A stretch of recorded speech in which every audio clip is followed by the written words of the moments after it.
Hi friends, welcome back to smart Purna. నా channel ని first time ఎవరైనా చూసినట్లయితే పక్కనటువంటి బెల్ సింబల్ ని క్లిక్ చేసి సబ్స్క్రైబ్ చేసుకోండి. అప్పుడు నేను ఏ వీడియో పెట్టినా గానీ చక్కచక్క మీ దాకా ఆ వీడియో వచ్చేస్తుంది. ఈ రోజు వీడియోలో ప్లెయిన్ గా పలావ్ ఎలా ప్రిపేర్ చేసుకోవాలో చూద్దాము. ఇది చికెన్ కర్రీ, మటన్ లేదంటే ఆలు కర్రీ దేంతో అయినా కానీ కాంబినేషన్ లో చాలా టేస్టీగా ఉంటుంది. అలాగే ప్రాసెస్ కూడా చాలా సింపుల్ గా ఉంటుంది. ఇంకెందుకు ఆలస్యం, వీడియోలోకి వెళ్ళిపోదాం.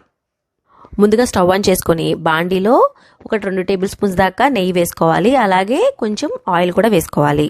ఇది హీట్ అయిన తర్వాత దీనిలో 2 నుంచి 3 బిర్యానీ ఆకులు అలాగే హోల్ గరం మసాలా వేసేసుకోవాలి.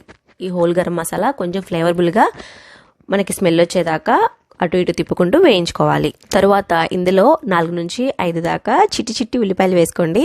తర్వాత 4 పచ్చిమిరపకాయలు కూడా వేసుకోండి. ఈ చిట్టి ఉల్లిపాయలు ఆయిల్లో వేగి మసాలాలో బాగా మగ్గిన తర్వాత రైస్తో కలుపుకొని తింటే చాలా టేస్టీగా ఉంటుంది.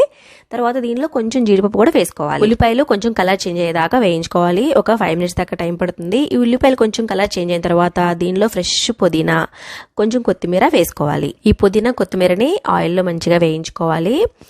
ఎలాంటి మసాలాలు కూడా దీంట్లో ఎక్కువ యూజ్ చేయండి, చాలా సింపుల్గా అయిపోతుంది. మధ్యాహ్నం పూట మనకు కానీ టైం లేదనుకోండి, పిల్లలకి లంచ్ బాక్స్కి చేసి పెట్టేసేయండి. రైతాతో సర్వ్ చేసినా హ్యాపీగా తినేస్తారు పిల్లలు. ఇలా పుదీనా కొత్తిమీర బాగా వేగిపోయిన తర్వాత దీనిలో 1 టేబుల్ స్పూన్ అల్లం వెల్లుల్లిపాయ పేస్ట్ వేసుకోవాలి. అల్లం వెల్లుల్లిపాయ కూడా పచ్చివాసన పోయేదాకా వేయించుకోండి. తర్వాత ఇందులోకి వాటర్ యాడ్ చేసుకోవాలి. వాటర్ ఎలా తీసుకోవాలంటే మన నార్మల్ రైస్తో వండుకున్నట్లయితే గ్లాస్కి 2 గ్లాసులు వాటర్ పడుతుంది. అలా కాకుండా మనం బాస్మతి రైస్ యూజ్ చేసుకున్నాం అనుకోండి, గ్లాస్కి 1.5 గ్లాస్ సరిపోతుంది. బాస్మతితో మనం రైస్ ప్రిపేర్ చేసుకున్నట్లయితే పర్ఫెక్ట్గా మెజర్మెంట్స్ తీసుకోండి, లేదంటే బాస్మతి రైస్ మెత్తగా అయిపోతుంది.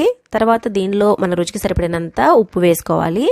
2 టమాటాలని సన్న స్లైసెస్గా కట్ చేసుకుని వేసుకోండి, పండు టమాటాలని. తర్వాత మూత పెట్టేసి స్టవ్ని హై ఫ్లేమ్లోకి పెట్టుకొని ఒక 10 నిమిషాల పాటు అలా వదిలేస్తే వాటర్ బాగా తెల్లుతాయి. ఇప్పుడు దీంట్లోకి రైస్ వేసేసుకోవాలి. నేను బాస్మతి రైస్తో ప్రిపేర్ చేశానండి. ఇందులోకి రైస్ యాడ్ చేసేసుకున్నాను. నేను కిలో బాస్మతి రైస్ తీసుకున్నాను. అలాగే 15 మినిట్స్ ముందు నానబెట్టుకున్నానండి రైస్. నేను కేజీ బాస్మతి రైస్ తీసుకున్నాను. అలాగే 15 మినిట్స్ ముందు నానబెట్టుకున్నాను. రైస్ ఎప్పుడైనా మీరు పలావ్ చేసుకునేటప్పుడు రైస్ ఒక 15 to 20 మినిట్స్ నానబెట్టుకుంటే రైస్ బాగా ఉదుగవుతుంది. రైస్ వేసిన తర్వాత ఒక 5 నిమిషాల పాటు మగ్గనిస్తే ఇలా వాటర్ మొత్తం కూడా రైస్ పీల్ చేసుకుంటుంది. బాస్మతి రైస్ ఎక్కువ టైం తీసుకోదు, ఫాస్ట్గా ఉడికిపోతుంది. ఇలా వాటర్ మొత్తం ఎగిరిపోయిన తర్వాత స్టవ్ని లో ఫ్లేమ్లోకి టర్న్ చేసుకొని ఒక 15 మినిట్స్ అలా వదిలేసేయండి.